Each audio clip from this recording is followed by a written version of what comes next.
Hey guys, Coach Hug here. Good to see you guys. We are going over chess structures for this month of February, and here we are going through a chess structure that's very common that chess players will have in their careers, which is the isolated d-pawn.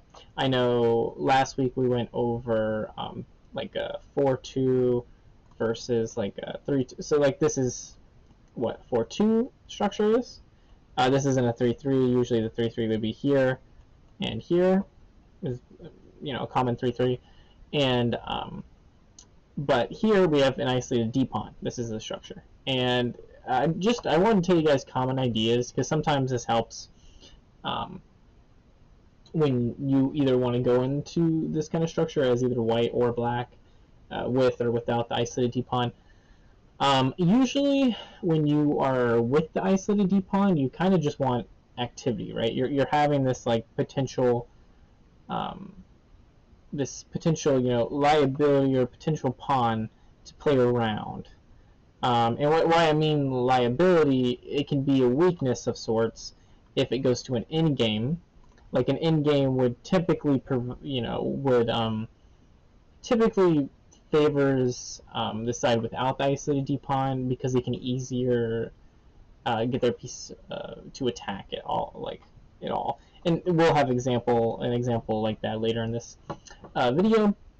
But I did want to give you guys some ideas of what the side with and without. The side with the isolated d-pawn is saying, hey, I have activity for this.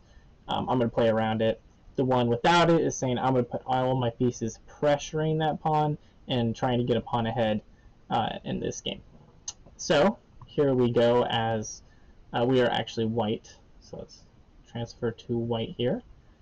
And here we're going to, I'm going to do a waiting time music and you guys figure out what the best move is. Okay, unpause. I hope you guys looked at, like bishop e3, knight e5, just like moves, maybe even knight e4, And then I hope you guys maybe looked a little bit at d5. d5 is the move, and it's a really cool move when you look at all the aspects. So like let's go over probably the most likely continuation. If they go like knight x d5, we would go knight x d5. They would go pawn take, because they can't do queen take because the bishop. And then we have the decision of bishop x or queen x. I think we would prefer, like queen x because we have pressure against this knight. And let's say, I know it is queen x, but let's say, because I'm pretty sure I know why it doesn't like bishop. Yeah, because if you go bishop x, they go bishop b7 and they've solved all their problems. While if you go queen x, right, and you're thinking maybe they could solve all their problems with the queen trade actually loses here. Because if the queen takes here, bishop x, you would be removing the defender and winning this bishop. And there's literally no way to get out of that situation from happening. So that'd be losing a piece. Because bishop b7 and then take and then take the bishop. Example is here, here, and that's literally the only case that would happen if they did queen trade. So this queen trade actually doesn't work. So what they would do is probably do the same idea that they had earlier, which was bishop b7, and then we'd have queen h5. And again, I've gotten everything I've wanted with that isolated d-pawn, right? I gave it for even more activity, more open lines. This bishop is a monster. This bishop can maybe come to here after knight g5. Black's probably going to go g6, already weakening their position. This is a great position for white. Sorry for that. Let's go to 2. There we go. And then here we are black, and we're trying to see if this d5 push is okay. So I'm going to give you guys a little bit of time. Pause. Okay, unpause. Yeah, d5 doesn't work here, and you can kind of see the nuance. If we go here, what is the main difference? This bishop. this bishop is the main difference. And because of the, let's see if you guys found it, the move is knight a5.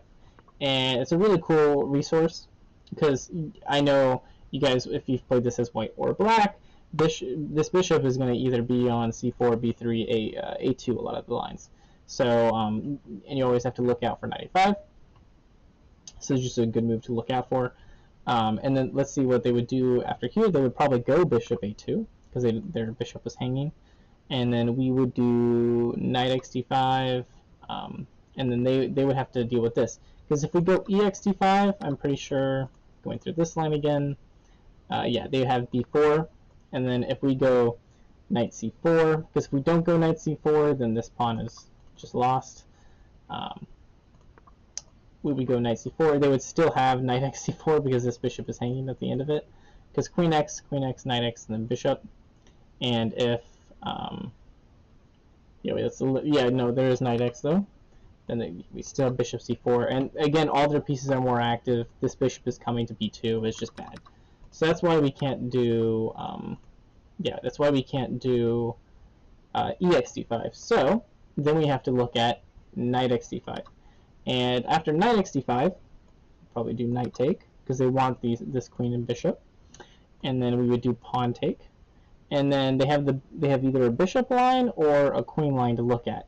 If they go bishop, this is worse because then the queen take, again like the previous line, because it's just bishop b7. Same idea. I'm pressuring this twice, and there's really no way to go without pretty much trading all the pieces, and this would be a very even game. So they would do what they did in the previous puzzle, which would be queen x. But in this puzzle, we now, because this knight's on a5, we have bishop e6. And this is really, really nice. They would trade off, like, this is pretty much a way to go. And yes, they would actually win a pawn, but I have multiple moves here, like rook d1, bishop f6, and I have pressure against b2. I have all the activity. Like chess is, sometimes it isn't just material, it's activity. That first game, it was equal material, but white just had clear more activity. Here, I think black has more activity than white, but white does have that pawn, so it's still like very equal. But this would be a more optimal situation for black than that previous game. So let's go into the third puzzle, and now we're going to go into what I was saying. Now we go into an endgame. Right, and I actually really like this endgame because we're not actually. I'm not gonna ask you guys to look for one specific good move. I'm okay with really like, just find like. I would say like maybe like 3 moves that you guys can think of, like one for each of you. But also just like think of the plan. Like that's the main thing, because a lot of these 3 moves, they're going to intersect or transpose or coordinate together. And yeah, so pause real quick.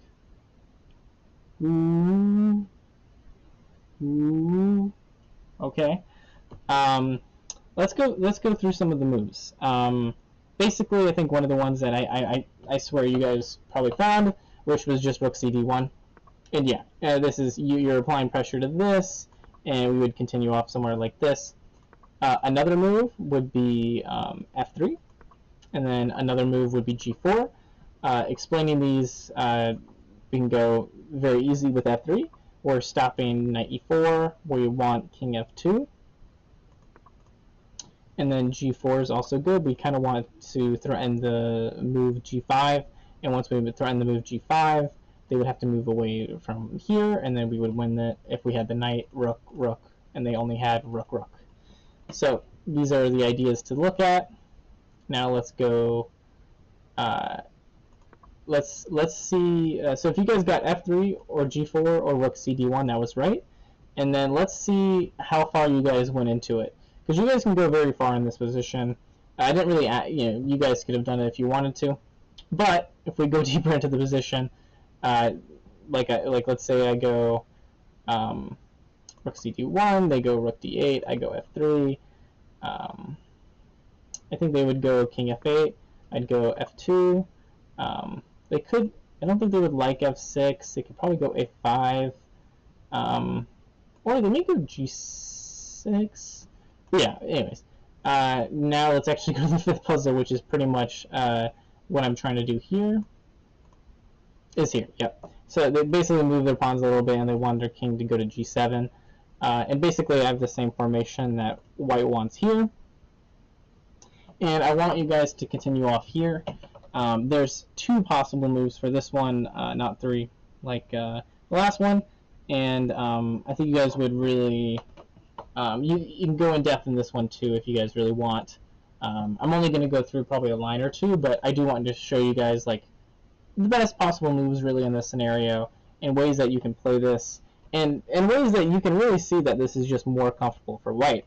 If you're not the one with the isolated d-pawn, this is the end game you preferably want to go to most of the time. So yeah, I'll let you guys pause, and then yeah. Both the moves are honestly a little intuition too based. Like you kind of instantly think about king g3, kind of getting your king more active, and you instantly think of h4. You may not instantly think of h4, but you may think that they're going to be trying to play g5. If they're trying to play g5, you kind of want to have h4 there first, so they can take, and it just seems like this is a better endgame because I'm going to try to go for f4, and I'll get my knight to like e2, d4. So like, yeah, let's go through a scenario. Let's say we go h4, they go g5, we go hx g5, hx g5, and then we go knight e2. And they have multiple moves here. Like one way is I think they're going to go like knight g8, and then I really like knight if they go knight g8 because I have knight d4 threatening like moves like this. And if they don't go there, they could maybe go like king g6 and maybe go knight c3. Still applying pressure to this, and eventually there's going to be a way of me wanting to go like e4. Not really here per se, but like we could play a few more moves out and potentially we'd want e4. Let's say we go through, I think one line that I looked at, which was hx g5, knight e2, and they do go knight g8, we go knight d4, they go knight e7, still hitting this and defending against knight f5, we then go king g3, they go rook h8, they go f4. And I really like this position as white. It only really, to me, looks like white's better. Black, of course, is trying to hold on, but it seems very, very weak. And we can even see the eval, it would be like, you know, +1. And if you guys want to, you guys can play this out. I think this is a fun thing to play out as white and black. And because either, you know, black's really just trying to hold, and you're going to get these positions as black and white, so it is going to help to try to play both. And then we're going to go over very quick, because you guys have gone through these puzzles. I think that you guys probably are going relatively well with them. We're going to go through my game real quick that just had this like d5 idea. We're only really going to look at the d5 idea. And so this was in a tournament I had, I think, I don't know, a few weeks ago, maybe a month ago, and I performed horribly. And I lost the first 3 games of the tournament.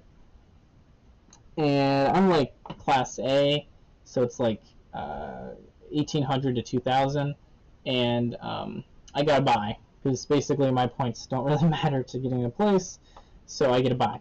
And another person in the master section gets a bye because he has a bad tournament too. I think he only had a draw out of the 3 games. And so we play against each other as another rated game. We get a guaranteed point as a bye, but anyways, we play. And this is the game. I'm white, and I'm just going to show eval until we get to a certain point. I go d4, grabbing the center. They go d5. I go c4, queen's gambit. They go c6. I go knight f3. They go knight f6. I go knight c3. They take. And here I've done a4, e4. Both are relatively okay, but a4 is usually preferred. At least I figured out. And then here we go into bishop f5 and then e3. This is an Alpin, if some of you guys have seen this. We continue off, e6, bishop takes c4, bishop b4, queen e2, castle, castle, bishop g4. I thought bishop g4 was a little weird, but it's still actually okay for black. But let's continue on. Rook d1, bishop, queen a5, bishop d2, and this is where it's weird. He goes c5, and I thought c5, like these are like 70-minute games, and probably spend like 8 minutes or less on this move, because I instantly knew it was a bad move, or I instantly knew it was like subpar, because it doesn't make sense to me to really just close off this bishop. It doesn't make sense to me to now have a weakness on b7, and for the main reason is I just instantly, my intuition was, carried me seeing at least the first move is just d5. Like, I instantly thought of d5, but I sat for like 8 minutes, I'd say, around, and calculated like as much as I could, and saw that it was just, I think, the best, and it was the best move. And we're going to go through, this is actually kind of a really hard move to see, like, all the lines, but I'm going to try to go over as much as I can real quick for you guys. We're not going to look at bishop take f3 ever until I go through some of these lines, just because it can make it more confusing. If you go d5, they go knight x d5. We go, I think it's actually, it is knight take, right? Yeah, knight take. If they go pawn take, we go bishop, and this would be good. And they can't ever take here, because then we would take here with the bishop. And let's say they did a different line. I'm pretty sure here we would still do knight take d5. Yep. And they can't do, I'll explain why they can't do bishop g4. Like this is still the same line, right? But if they go, let's say we go d5, they can't really go e5, because I'm pretty sure I have h3, and then this would still only be good for me. But now let's just look at a few of the ways that maybe bishop can kind of make the calculation look confusing. So let's say they go knight x, right? And we go knight x. They then go bishop. We have the intermezzo kind of move knight e7, and after check here, they don't actually win a piece here, because I have just queen x b7, and I would win, I would win a piece, because either here, queen, or yeah, there's literally no way to get out of that. So, let's go maybe over one more line. This can be confusing. Let's say they go bishop. We would go bishop, and they would go, like, let's say queen c7. We could just go bishop x f6, bishop take, and this is a better endgame for me. We would probably go h3, and this is just destruction along the code. The moves for that d5. If you guys want to go over like a few of those more lines, you guys can. It can kind of be a little bit confusing for some of them, but if you get through them, then it's like, okay, now I understand why d5 works. I'm opening it up. I'm getting activity. This pawn is weak. This bishop is kind of hemmed in, and yeah. So these are ideas I want you guys to think about when you have the option for d5, and yeah, this is kind of goes into that chess structure of, it's all like, it's not really an isolated d pawn here, but you're basically giving away the d pawn again for activity, which is what you will do a lot with an isolated d pawn. So that's why I brought it up. And yeah, so that will be the lesson. I hope you guys enjoyed. Coach Hug out, and I will see you guys tomorrow. Peace.